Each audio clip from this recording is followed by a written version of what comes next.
Hello दोस्तों, गोया trans नमस्कार।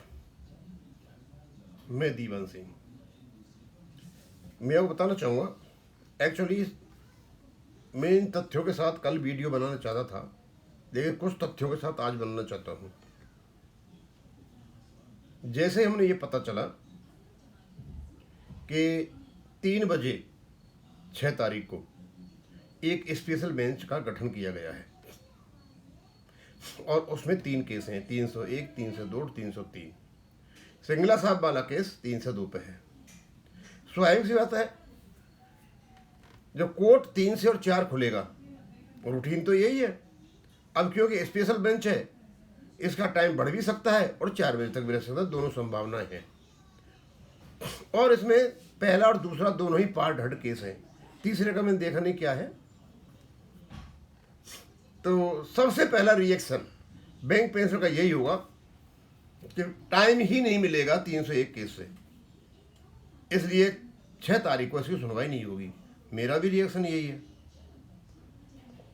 लेकिन जब हम आगे बढ़े तो हमको पता चला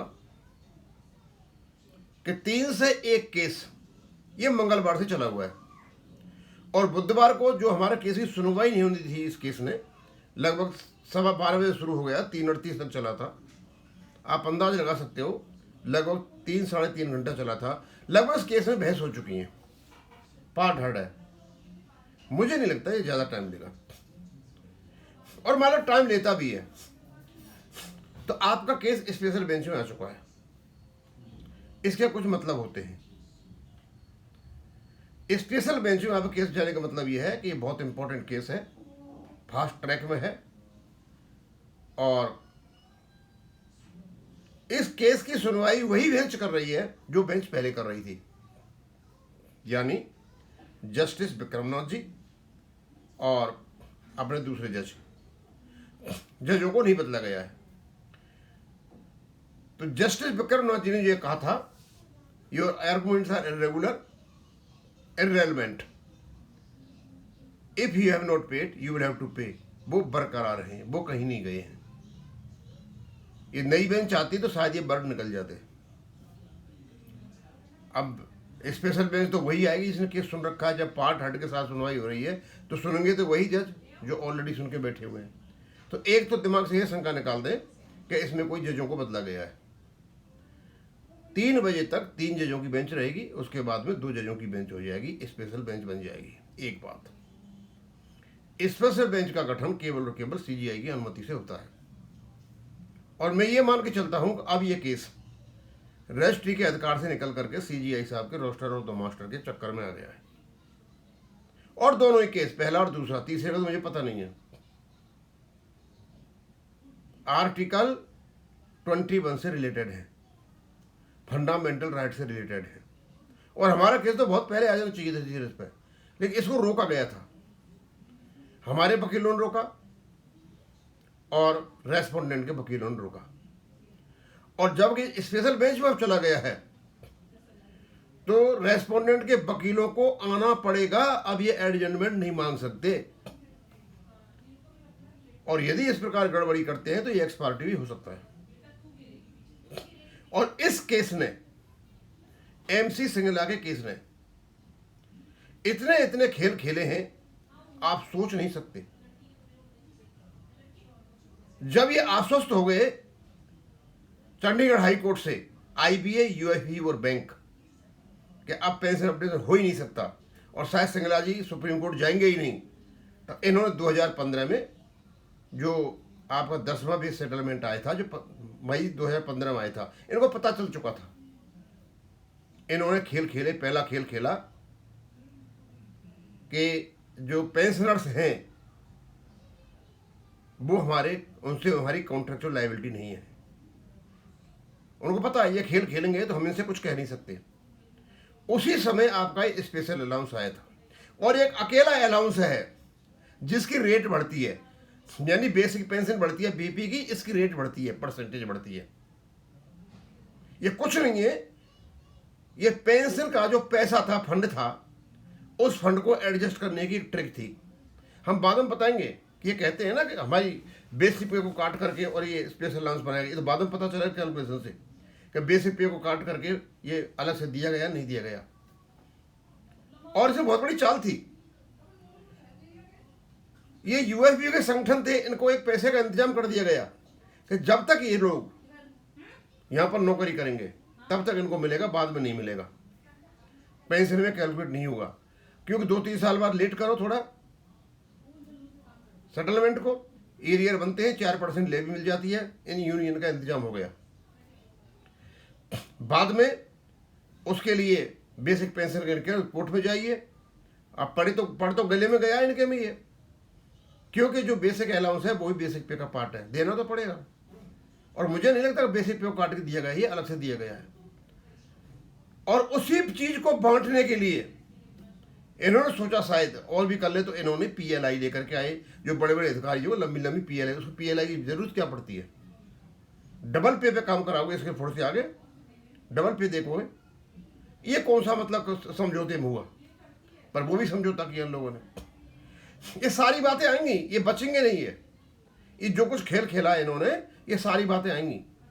पेंशनर बहुत सजग हैं।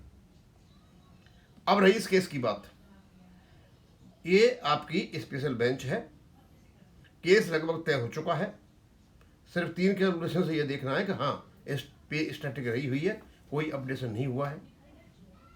और चंडीगढ़ हाई कोर्ट का जो फैसला है वो बड़ा खतरनाक है। यदि हमारा केस हम हार जाते हैं तो सीधा साधा मतलब है कि supreme court Chandigarh high court को अलाउ कर रहा है, यानी उनको वो सही थे, और वो सही थे तो चंडीगढ़ कोर्ट सही था, तो ये जवाब देना पड़ेगा सुप्रीम कोर्ट को कि क्या 2015 में और क्या 2026 में जवाब जजमेंट दे रहे हो।